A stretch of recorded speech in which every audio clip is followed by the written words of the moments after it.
تو نبی رسول نے ارشاد فرمایا ایسی چیز جو تمہیں شک میں مبتلا کرے اسے چھوڑ کر وہ چیز اختیار کر لو جو تمہیں شک میں نہ ڈالے۔ رزق اللہ نے دینا ہے اور اللہ دے گا۔ رزق کے بارے میں پریشان نہ ہوا کریں کہ جی کہاں سے آئے گا، اللہ نے ذمہ لیا ہوا ہے۔ ایک مرتبہ ایک آدمی میرے پاس آیا، بہت اچھی پرسنالٹی تھی، لکھا پڑھا بندہ نظر آتا تھا، مگر زاروں قطار رونے بیٹھ گیا، آنسو ٹپ ٹپ گر رہے تھے۔ میں بھی پریشان ہوا کہ یہ بندہ بہت ہی دکھی ہے جو اتنا رو رہا ہے۔ خیر تھوڑی دیر کے بعد میں نے ان سے پوچھا کہ جی آپ بیٹھے رو ہی رہے ہیں، آپ کوئی بات کریں۔ اس نے کہا جی میں ایک گورنمنٹ آفیسر تھا اور ان دنوں گولڈن شیک ہینڈ والی ترتیب چلی تھی کہ گورنمنٹ کہتی تھی کہ جو بندہ اپنی ریٹائرمنٹ لے لے گا ہم اسے منافع بھی دے دیں گے اور وہ پھر کوئی اور کام کر کے اپنی زندگی گزارے۔ گورنمنٹ کو فائدہ یہ تھا کہ ورکر کم ہو جائیں گے اور ورکر کو فائدہ یہ تھا کہ ایک ہی وقت میں پیسے مل جائیں گے تو مکان خرید لیں گے، بیٹی کی شادی کر لیں گے، یا فلاں کر لیں گے یا فلاں کر لیں گے۔ وہ کہنے لگا کہ مجھے تقریباً 16 لاکھ روپیہ ملے جو بینیفٹ کے تھے۔ میں نے اور بیوی نے مشورہ کیا کہ ہم اس کو رکھ دیتے ہیں اور اپنے گزارے کے لیے میں کہیں پہ جاب کر لیتا ہوں چھوٹی موٹی، اور روٹی ہم کھا ہی لیں گے اور یہ پیسے بچوں کی تعلیم اور ان کی شادیوں کے کام آئیں۔ کہنے لگا کہ میرا ایک دوست تھا، میں نے کئی باتوں باتوں میں اس کو بھی بتا بیٹھا کہ مجھے گورنمنٹ سے 16 لاکھ ملے ہیں اور میں نے رکھ دیے ہیں۔ اب وہ بندہ میرے پیچھے پڑ گیا کہ ایک کاروبار ہے اور بڑا نفع ہے اس میں، بڑا فائدہ ہے اس میں، بڑا فائدہ ہے، اور اگر تم پیسہ لگاؤ تو محنت میں کروں گا اور تمہیں گھر بیٹھے بٹھائے پیسے مل جائیں گے۔ کہتا ہے کہ مجھے ڈر تھا کہ نہیں، تو میں اس کو نہ کرتا رہا۔ بالآخر ایک دن میری بیوی نے پوچھا کہ کیا مسئلہ ہے، تم کسی گہری سوچ میں ڈوبے نظر آتے ہو، کیا پریشانی ہے؟ تو میں نے اسے بتا دیا کہ میرا ایک دوست ہے وہ مجھے کاروبار کے لیے کہہ رہا ہے۔ بیوی نے مشورہ دیا کہ آپ ایسا کریں کہ اس کو 16 لاکھ نہ دیں، اس کو 8 لاکھ دے دیں اور دیکھیں 8 لاکھ کا وہ آپ کو کیا فائدہ دیتا ہے، پتہ چل جائے گا ایک سال میں۔ تو اگر نقصان ہونا ہوا تو آدھے پیسوں میں ہوگا، پورے پیسوں میں تو نہیں ہوگا نا۔ کہتا ہے مجھے بات اچھی لگی اور میں نے 8 لاکھ روپے اس بندے کو دے دیا۔ اس بندے نے کہا تھا جی آپ کو ہر مہینے 25-30 ہزار مل جایا کرے گا۔ اب ہر مہینے کی پہلی تاریخ کو وہ ہمارے گھر آ کے کیش یا چیک کو دے دیتا۔ میں نے ایک چھوٹی موٹی جاب شروع کر لی اور ہمارا گزارا بہت اچھا ہو گیا۔ 25-30 ہزار ادھر سے آ جاتے تھے، باقی ادھر سے مل جاتے تھے اور ہم آرام کی زندگی گزارے۔ ایک سال پورا اسی طرح گزر گیا۔ تو میری بیوی نے کہا کہ یہ تو بڑا اچھا کاروبار ہے کہ جس میں اتنے پیسے دینے سے ہمیں ہر مہینے اتنے پیسے مل جاتے ہیں۔ سال گزرا تو میرے دوست نے کہنا شروع کر دیا کاروبار تو بہت اچھا ہے لیکن ہم نے پیسے تھوڑے لگائے ہیں، اگر اور زیادہ لگا دیں تو اور نفع ہو جائے گا۔ میں نے بیوی کو بتایا، اس نے کہا ہم نے 1 سال آزمایا ہے، دیکھا ہے شریف آدمی ہے، اچھا آدمی ہے، وعدہ پورا کرتا ہے، تو آپ اس کو باقی بھی پیسے دے دیں۔ کہتے ہیں میں نے اس کو باقی 8 لاکھ بھی دے دیے۔ اب باقی 8 لاکھ دینے کی دیر تھی، اس نے تو نگاہیں بدل لی، فون میں بات کرنی چھوڑ دی، میں مصروف ہوں ابھی کال نہیں لے سکتا، میں بعد میں کال کروں گا، میں یہ کروں گا، میں وہ کروں گا، اور جو ہر مہینے پیسے دیتا تھا وہ بھی اس نے ڈیلے کرنا شروع کر دیے۔ پہلی تاریخ کے پیسے 10 تاریخ کو دیے، پھر دوسرے مہینے اس نے 20 تاریخ کو پیسے دیے، اور تیسرے مہینے مہینہ ختم ہو گیا اور پیسے دیے ہی نہیں۔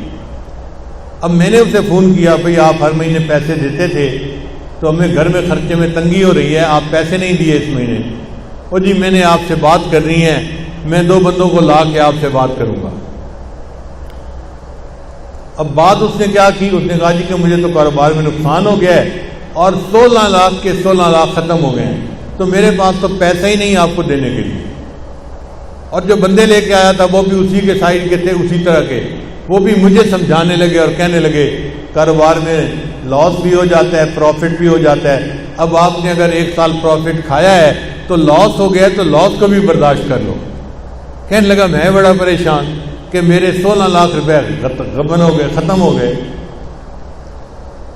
کہتے ہیں اس سے میں مقدمہ تو کر نہیں سکتا تھا، نہ میں لڑ سکتا تھا، وہ لڑائی میں مقدمے میں مجھ سے زیادہ تیز تھا۔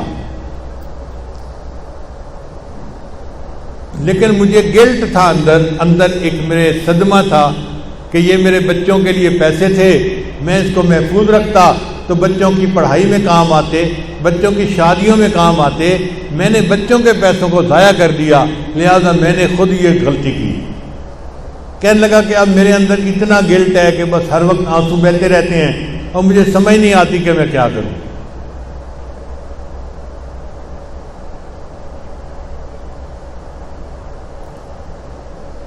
اس کی بات سن کے مجھے بھی بہت دکھ ہوا کہ ایک شریف آدمی اذیت میں مبتلا ہو گیا۔ میں نے اسے تسلی دی، پھر تسلی دے کے میں نے اس سے پوچھا کہ مجھے یہ بتائیں کہ آپ کا رزق کہاں پہ ہے؟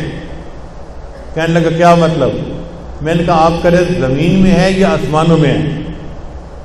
کہتے جی آپ بتا دیں۔ میں نے کہا اللہ تعالیٰ فرماتے ہیں وَفِي السَّمَاءِ رِزْقُكُمْ، اور تمہارا رزق آسمانوں میں ہے۔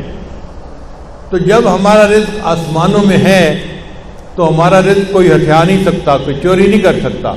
جو ہمیں پہنچنا ہے وہ اللہ پہنچا کے رہے گا۔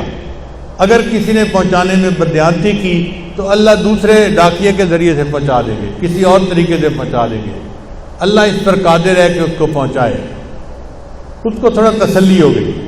میں نے کہا کہ دیکھیں آپ کا رزق تھا، اگر کسی نے آپ سے بددیانتی سے لے لیا آپ فکر مت کرو، اللہ آپ کو آپ کا رزق دوبارہ دے دیں گے، آپ پریشان نہ ہو۔ اب اس کا جو رونا تھا وہ بند ہو گیا، ذرا تسلی ہو گئی۔ میں نے اسے بیعت کے کلمات بھی پڑھا دیے اور اس کو کہا کہ بس اپنے دل سے معاف کر دو اور یہ عہد کرو کہ یا اللہ اس نے میرے ساتھ بددیانتی کی، میں زندگی بھر کبھی کسی کے ساتھ بددیانتی نہیں کروں گا۔ اس نے یہ بھی وعدہ کر لیا۔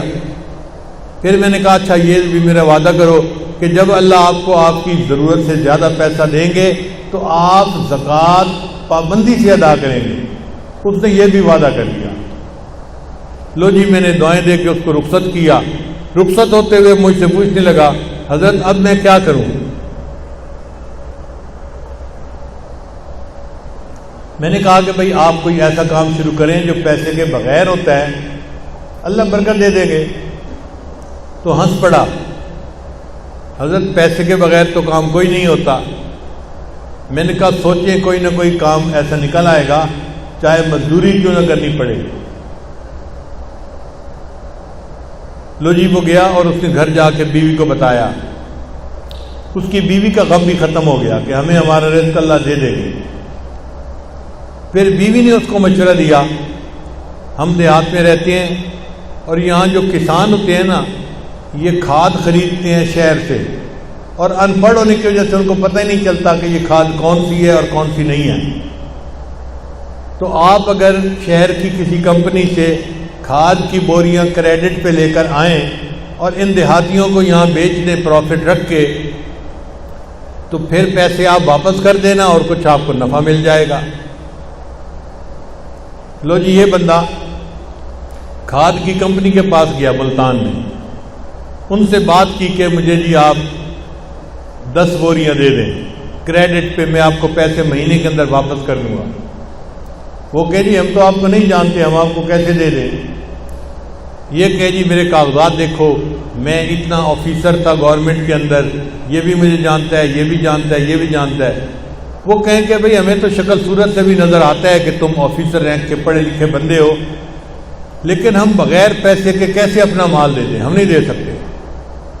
اب یہ بیچارہ روز جائے اور روز ان کی منت سماجت کرے کہ آپ لوگ میرا کام شروع کروا دیں۔